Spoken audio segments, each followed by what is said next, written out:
বন্ধুরা, আমি ভেবেছিলাম ককটেল 2 একটা চিল রোমান্টিক টাইপের মুভি হবে। কিন্তু মুভি শেষ করার পরে বুঝলাম যে আমি তো প্রেম ভালোবাসার উপর একটা ছোটখাটো পিএইচডি করে ফেলছি।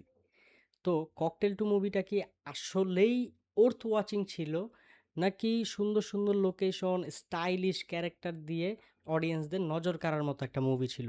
তো আজকের রিভিউতে আমরা সম্পূর্ণটা আনভেইল করব। তো এগুলো জানতে হলে আপনাকে দেখতে হবে সম্পূর্ণ ভিডিওটি। তো আমি আমার থাম্বনেইলে কেন বললাম কৃতি স্যানন পুরো মুভিটাকে সেভ করছে, সেই রিজনটা আমরা সবার লাস্টে আনভেইল করব। আর হচ্ছে এই মুভিটা শেষ করার পর আপনি আপনার জীবনের উপর, আপনার ভালোবাসার লাইফের উপর একটা ছোটোখাটো একটা উদাহরণ আপনি পাবেন। সেই জিনিসটাও আমি আপনাদেরকে আমার ভিডিওর শেষে বলবো। শুরুতে আমরা চলে যাব মুভির স্টোরির দিকে। মুভির স্টোরিটা মূলত লাভড ট্রায়াঙ্গেল টাইপের উপর বেস করে বানানো হয়েছে। এই মুভিতে আপনি জাস্ট ৩টা ক্যারেক্টারকেই সবসময় দেখতে পারবেন। প্রথমত হচ্ছে কুনাল, যে হচ্ছে মুভির হিরো, আর তার ২ জন ফ্রেন্ড। একটা হচ্ছে দিয়া, আরেকজন হচ্ছে অ্যালি। তো এই অ্যালি হচ্ছে কৃতি সেনন, ওই পুরো মুভিটার জান প্রাণ বলা যায়। কারণ প্রতিটা সিনে ওর স্টাইলিশ লুক, ওর ডায়লগ ডেলিভারি, ওর অ্যাক্টিং পুরো মুভিটাকে এক কথায় ধরে রাখছে। তো মুভির স্টোরিটা হচ্ছে আহ, ছোট, মানে স্কুল লাইফ থেকেই বা কলেজ লাইফ থেকেই বলা যায়। কুনাল এবং দিয়া তারা লাভ রিলেশনশিপে ছিল, কিন্তু তারা বিয়ে করতে চায় না। কেন বিয়ে করতে চায় না? কারণ বর্তমান লাভ রিলেশনশিপের যেই অবস্থা, যে আসলে সব কিছুই ঠিকঠাক আছে, কিন্তু বিয়ে করলেই দেখা যায় নানান ধরনের সমস্যায়। তো এসব কারণেই তারা বিয়ে করতে চায় না। তো তারা সিসিলি নামক একটা জায়গায় ঘুরতে যায়। আর সেখানে ঘুরতে যাওয়ার পরই তাদের সাথে দেখা হয় অ্যালির। অ্যালি হচ্ছে দিয়ার ১০ বছর আগের একটা ফ্রেন্ড, স্কুল ফ্রেন্ড বলা যায় বা কলেজ ফ্রেন্ড বলা যায়। তো ওই অ্যালিকে দিয়া বলে যে, তুমি আমার বয়ফ্রেন্ডকে একটু টেস্ট করো, দেখো তোমার প্রেমে পড়ে কিনা। যদি তোমার প্রেমে পড়ে তাহলে তো আমি বুঝবো যে সে আমাকে চিট করতেছে, আর যদি প্রেমে না পড়ে তাহলে আমি বুঝবো যে না, তাকে বিয়ে করা যায়। তো এটার উপর বেস করেই মুভির গল্পটা তৈরি হইছে। এখান থেকেই মুভিটার গল্প মূলত শুরু হয়।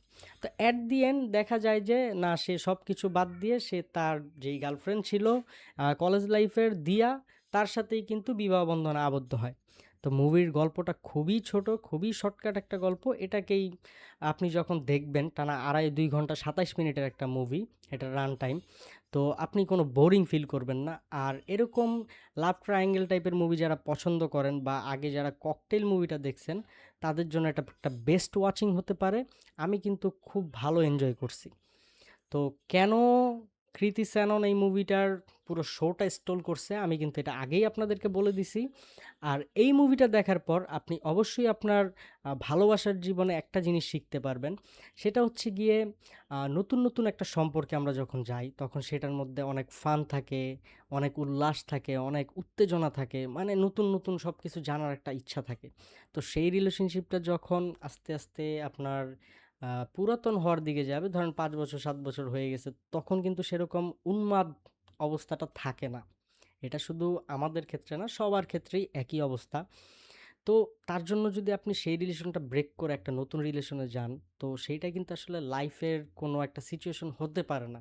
কারণ আপনি যদি এরকম করেন তাহলে আপনাকে প্রতিবার এরকম করতে হবে। প্রতিবার ৫ বছর ৭ বছর পর, পর একটা চেঞ্জ করতে হবে।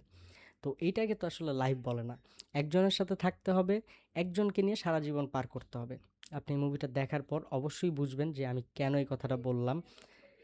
তো এখন যদি আমরা বলি যে মুভির স্টোরিটা ভালো ছিল, দেখার মতো একটা স্টোরি ছিল। শাহিদ কাপুরও খুব ভালো অ্যাক্টিং করছে। এখন যদি আমরা ডিরেক্ট অ্যাক্টিংয়ের দিকে যাই, অ্যাক্টিংয়ের কথা বলতে গেলে শাহিদ কাপুর একদম সলিড পারফরমেন্স দিছে। আর মুভিটা যখন আপনি দেখবেন, আপনার অবশ্যই আপনি এটা বলতে বাধ্য হবেন যে কৃতি সেনন পুরো মুভিটাকে তার নিজের কাঁধে নিয়ে চলছে। কারণ তার স্ক্রিন প্রেজেন্স, তার ডায়লগ ডেলিভারি, তার ইমোশন, তার লাভ ল্যাঙ্গুয়েজ সব কিছু আপনাকে খুব অ্যাটাচ করবে। এরপর রাশমিকা মান্দানার কথা যদি বলি, তার স্ক্রিপ্ট রাইটিংটা হয়তোবা একটু উইক হইতে পারে, যেটা আমার কাছে মনে হইছে আরও স্ট্রং থাকা দরকার ছিল। কিন্তু আপনি দিন শেষে মুভিটা নিয়ে খুব এনজয় করবেন। এটা হচ্ছে আমার মনের কথা। যদি আমরা মিউজিক অ্যান্ড সিনেমাটোগ্রাফির দিকে আসি, এই মুভির মিউজিক অ্যান্ড সিনেমাটোগ্রাফি ছিল একদম দুর্দান্ত লেভেল, টপ নচ লেভেলের। কারণ বিচ পার্টি থেকে শুরু করে লাক্সারি লাইফ, কার্স, বিভিন্ন লোকেশন, প্লাস কস্টিউমস, অ্যাক্টরদের, তো সবগুলি কিন্তু একদম নজর কাড়ার মতো একটা অবস্থা ছিল। সিনেমাটোগ্রাফির দিক দিয়ে কোনো কম্প্রোমাইজ হয় নাই। আপনি খুব ভালো একটা অভিজ্ঞতা পাবেন এই মুভি থেকে। আর এই মুভির প্রতিটি গান ছিল একদম শোনার মতো।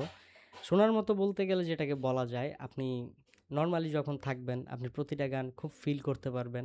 আর আপনার ভালোবাসার মানুষ যদি আপনার সাথে থাকে, গানগুলো হয়ে উঠবে অন্য লেভেলের। এবার যদি আমরা ফাইনাল ভার্ডিক্টের দিকে যাই, তাহলে বলা যায় লাভ ট্রায়াঙ্গেল হিসেবে ককটেল 2 বেস্ট একটা মুভি। এই মুভিটি আপনাকে হাসি খুশি রাখবে, এই মুভিটি আপনাকে ইমোশন দিবে, এই মুভিটি থেকে আপনি কিছুটা হলেও মানে দুঃখ পাবেন। আর মুভিটি শেষ করার পর আপনি আপনার প্রিয় মানুষকে আরও বেশি ভালোবাসতে চাবেন। তো বন্ধুরা, তোমাদের যদি আমার ভিডিওটি ভালো লাগে একটা লাইক দিও, শেয়ার করো, তোমাদের ইচ্ছা মতো কমেন্ট করো। যদি মুভিটা দেখে থাকো অবশ্যই রেটিং ড্রপ করবা কমেন্টে। আর দিন শেষে কিন্তু আপনাদের একটা সাবস্ক্রাইব আমার আগামীর ভিডিওর অনুপ্রেরণা হতে পারে।